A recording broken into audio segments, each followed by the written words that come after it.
पांडव वंश के आखिरी राजा क्यों मिटाना चाहते थे सांपों का अस्तित्व। नमस्कार दोस्तों, एक बार फिर आपका स्वागत है आप सभी का अपना YouTube चैनल JCG के एकता पर। दोस्तों, आपको यह वीडियो अच्छी लगी तो लाइक, शेयर और सब्सक्राइब जरूर करें। आइए दोस्तों, जानते हैं कौन थे जन्मेजय और क्यों उन्होंने सांपों के संपूर्ण विनाश की प्रतिज्ञा ली थी। राजा परीक्षित को ऋषि ने दिया शाप।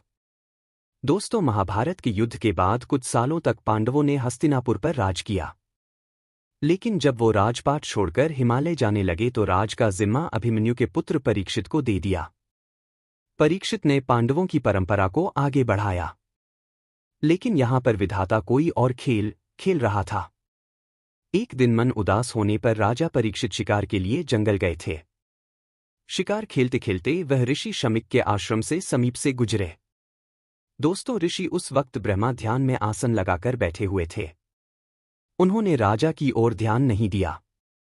इस पर परीक्षित को बहुत तेज गुस्सा आया और उन्होंने ऋषि के गले में एक मरा हुआ सांप डाल दिया। जब ऋषि का ध्यान हटा तो उन्हें भी बहुत गुस्सा आया और उन्होंने राजा परीक्षित को शाप दे दिया कि तुम्हारी मौत सांप के काटने से ही होगी। राजा परीक्षित ने इस शाप से मुक्ति के लिए तमाम कोशिशें की, लेकिन कोई फायदा नहीं हुआ। कैसे हुई राजा परीक्षित की मौत? दोस्तों, राजा परीक्षित ने हर मुमकिन कोशिश की कि उनकी मौत सांप के डसने से न हो। उन्होंने सारे उपाय किए और ऐसी जगह पर घर बनवाया जहां परिंदा पर तक न मार सके, लेकिन ऋषि का शाप झूठा नहीं हो सकता था। जब चारों तरफ से राजा परीक्षित ने अपने आप को सुरक्षित कर लिया तो एक दिन एक ब्राह्मण उनसे मिलने आए। उपहार के तौर पर ब्राह्मण ने राजा को फूल दिए और परीक्षित को डसने वाला वो काल सर्प तक्षक उसी फूल में एक छोटे कीड़े की शक्ल में बैठा था। तक्षक सांपों का राजा था।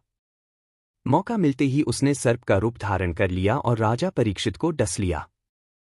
राजा परीक्षित की मौत के बाद राजा जन्मेजय हस्तिनापुर की गद्दी पर विराजे। जन्मेजय पांडव वंश के आखिरी राजा थे। राजा जन्मेजय का सर्प मेध यज्ञ। दोस्तों, जन्मेजय को जब अपने पिता की मौत की वजह का पता चला तो उसने धरती से सभी सांपों के सर्वनाश करने का प्रण ले लिया और इस प्रण को पूरा करने के लिए उसने सर्पमेध यज्ञ का आयोजन किया। इस यज्ञ के प्रभाव से ब्रह्मांड के सारे सांप हवन कुंड में आकर गिर रहे थे, लेकिन सांपों का राजा तक्षक, जिसके काटने से परीक्षित की मौत हुई थी, खुद को बचाने के लिए सूर्यदेव के रथ से लिपट गया और उसका हवन कुंड में गिरने का अर्थ था सूर्य के अस्तित्व की समाप्ति, जिसकी वजह से सृष्टि की गति समाप्त हो सकती थी। कैसे खत्म हुआ सर्पमेध यज्ञ?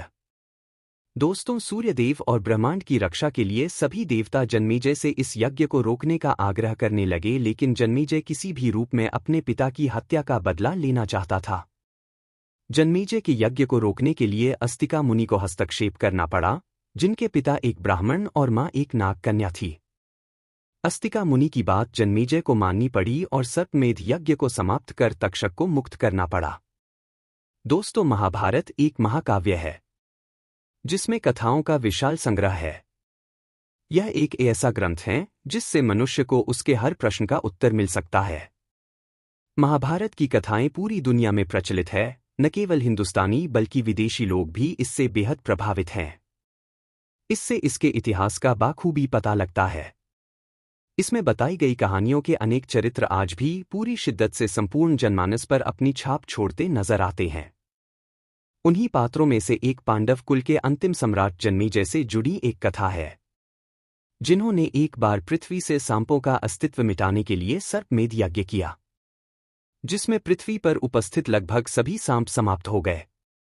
हालांकि अंत में अस्तिका मुनि के हस्तक्षेप के कारण सांपों का संपूर्ण विनाश होने से रह गया था, अन्यथा आज पृथ्वी पर सांपों का अस्तित्व नहीं होता।